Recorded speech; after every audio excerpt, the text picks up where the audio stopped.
Big boss പ്രേമികളും Malayali പ്രേക്ഷക ലക്ഷങ്ങളും കാത്തിരുന്ന ആ ഒരു വമ്പൻ റീ എൻട്രി ഗബ്രിയേൽ ജോസ്, ജാസ്മിന്റെ സ്വന്തം ഗബ്രി, ഇന്ന് രാവിലെ തന്നെ 7:30 മണിക്ക് ഗബ്രിയെ കയറ്റി വിട്ട് കേട്ടോ.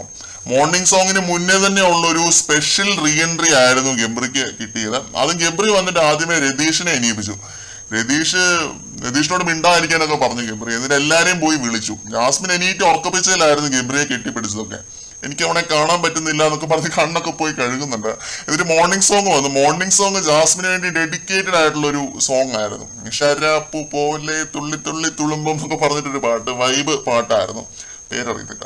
പിന്നെ ഉള്ളത് ട്രോളായിരുന്നു. ജാസ്മിനും രതീഷും ഒക്കെ ഗബ്രിയെ ഫുൾ ട്രോളായിരുന്നു. നീ എന്തുവാണ് രാവിലെ കേറ്ററിങ്ങിന് പോകാൻ ഒരുങ്ങി വന്നതാണോ എന്നൊക്കെ ചോദിക്കുന്നുണ്ട്. ഗബ്രി ചമ്മുന്നുണ്ട്. കാരണം ആ ഒരു ഔട്ട്ഫിറ്റ് മൊത്തത്തിൽ നല്ല കത്തിയായിട്ടുണ്ട്. ഈ രാവിലെ വന്നിട്ട് ഇങ്ങനെ എണീപ്പിക്കാൻ നമ്മളൊക്കെ അങ്ങനെ ചോദിക്കത്തുള്ളൂ. പിന്നെ ജാസ്മിനുമായിട്ട് ഗബ്രി സംസാരിക്കാനായിട്ട് ഇരിക്കുന്നുണ്ട്. എടാ നീ ഔട്ടായിട്ട് എനിക്ക് ഡ്രസ്സ് അയക്കാന്നൊക്കെ പറഞ്ഞിട്ട് നീ എന്തെങ്കിലും അയച്ചോ എന്നൊക്കെ ചോദിച്ച് തല്ലുന്നുണ്ട് ഗബ്രിയെ. കഴിഞ്ഞ ആഴ്ച ഞാൻ അയച്ചായിരുന്നല്ലോ, നിന്റെ ഫാമിലി അയച്ചാണെന്നൊക്കെ പറഞ്ഞിട്ട് ഗബ്രി ഇരിപ്പുണ്ട് അവിടെ, വൈബ് ചെയ്ത് ചില്ല് ചെയ്തിരിപ്പുണ്ട്. രണ്ടുപേരുടെയും ഫണ്ണ് ഒരു സൈഡിൽ നടക്കുന്നുണ്ട്, അവരായി അവരുടെ ലോകമായി. ഏതായാലും ജാസ്മിൻ ഹാപ്പിയാണ് കേട്ടോ. ആ ഒരു സന്തോഷം അറിയാനുണ്ട്. എന്തോ ഒരു ഭാരം ഇറക്കി വെച്ച പോലെയാണ്. ഇപ്പം ഇന്ന് മിക്കവാറും ഗബ്രിയുടെ അടുത്തൊന്നും മാറത്തില്ലായിരിക്കും എന്നാണ് കേട്ടോ എനിക്ക് തോന്നുന്നത്.